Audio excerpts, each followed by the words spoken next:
Yes, welcome to Digital Investments. Ah, I didn't want to do this video today, but one of my stocks, which is one of my favorite stock of this year, I say one of the favorite stocks of this year, has crashed very badly today. I mean, very badly. It reached its 52-week low today, and it reached a 52-week low today, and I'm speechless. I lost about $2,000 today, but I have decided to buy the dip of this company. I'll show you why. First, I'll let me present you the fundamentals of the company. So, what does BLS International do? I will show you my average buy today. I bought it at 284 point almost 285 bucks. So what does BLS International does? Its main what happened? Yeah, its main moat lies in it has a 70% market share in visa processing.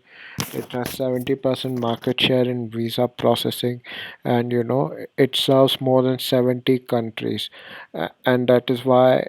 Uh, is one thing I decided to invest in this company for the long term. Coming to its revenue growth, look at the revenue growth, and by seeing this revenue growth, don't you think it has got a quality management? You know, I when I invest in a company, I look for these two things. First, what is the management quality, and what is the numbers they're producing. You can check the balance sheet as well. Company got very companies You can check his fundamental analysis as well. Current ratio of 2.33, debt to equity ratio of 0.11, return on equity 31.17, ROCE 33.14, ROIC 39.15. uh, with this strong management, I think it could be wise to only buy the dip. I asked this question to Perplexity AI. I like asking finance related question to it. So let me go to BLS. I asked, is it worth to buy the dip of BLS International after its big crash today? BLS International stock crashed up to 18% on October after the Ministry of has issued 2-year ban preventing the company from participating any of its future tender. The debarment stems from allegation applicant complaining but existing MEA contracts remain intact unaffected. MEA orders effective October 9 stopped BLS International for bidding for new projects for 2 years, which spooked investors. Company stock plunged to 52-week low, where I bought the dip, making it worst one-day fall since 2020.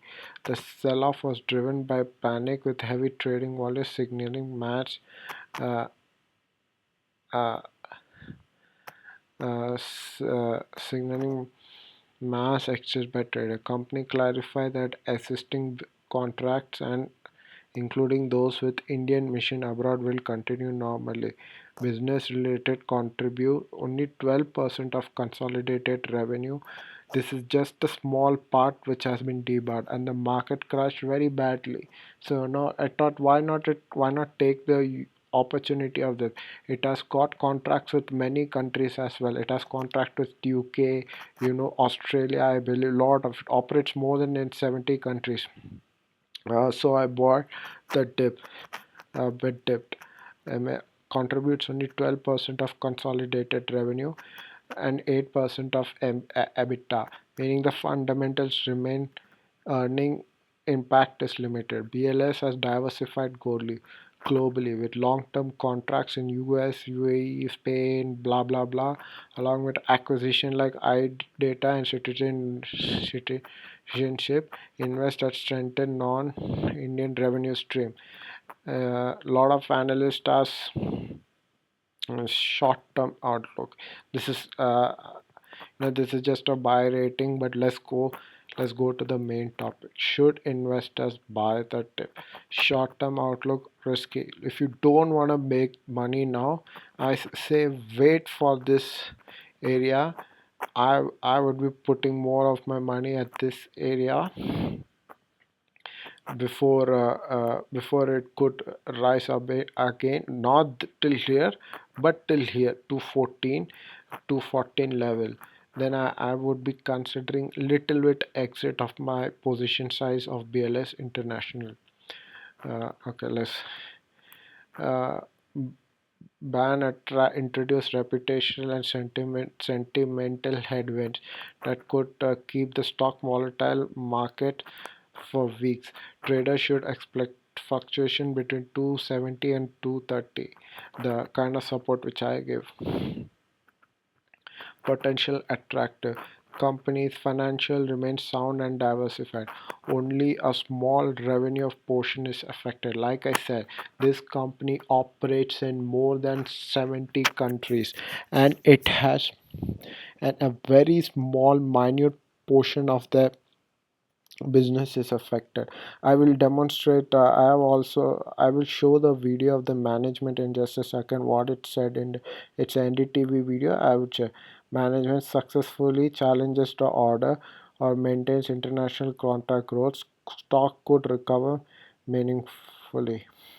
Not ideal for short-term trades, but long-term investors with high risk tolerance could consider gradual accumulation if the stock stabilizes about 280 and the market shows progress. So that is why I have considered to buy the dip of the stocks. I'll show you the management's hearing. It is the nature of this business. So this, it's a procedural thing that happens across the spectrum. So I Here we understand that there have been complaints received by you which are procedural in nature. But what are these complaints? Can you give us a perspective as to what is the problem here? And secondly, was this ever before also disclosed to your shareholders that these kind of complaints have been received earlier? See, we are also trying to analyze what it is. We have just received the letter. As soon as we received it, we announced it to the exchanges as a matter of good corporate governance. And we have been working with multiple governments, for the last from 2009. We are working in 70 countries with more than 40 client governments where we process millions of applications every year. And so that is what we are doing. So as in when we receive the letter, we announce it to the exchanges, and as I said, we are working with the authorities to actively resolve the issue. Our revenue remains intact. Most of the contracts, it contributed only 12% of our revenue and 8 to 9% of our EBITDA. And this is intact. Most of the contracts are valid for 2 to 5 years, and we are actively working towards resolving this issue. Whatever growth trajectory we had maintained, whatever numbers we have achieved in the first quarter, our objective is to maintain Mr. those numbers. Agarwal, just on that, while we understand the outlook for that, we've not seen impact in terms of where the near term is concerned, but still just want to understand what has particularly led to this decision, the kind of complaints that we are looking at. So just a bit more clarity so even investors get a sense as to what is exactly happening, why this department is what we are looking at. See, we just got this letter, and as soon as we got it, we informed the exchanges. So we are also trying to analyze what it is and actively trying to work with the government. It's only Monday today that we are trying to work with the MEA to resolve this issue. I think there were consumer complaints, etc. That is it. So this is what we have already declared. This is what we have received, and we are working actively to talk to the authorities and resolve this issue. And it does not impact our current or future revenue, and we are confident of resolving this matter. And as we said, we have recently won a big contract from even UIDI. Those revenues Right, should Shikhar. start coming. So just want to understand, So listening to all this, I have considered to buy the dip of the stock, but this is gonna be my last dip buying opportunity. I'm gonna be buying more at this order block here. I'm going to be buying a lot of dips until it keeps dipping here, it dipping here, it dipping here.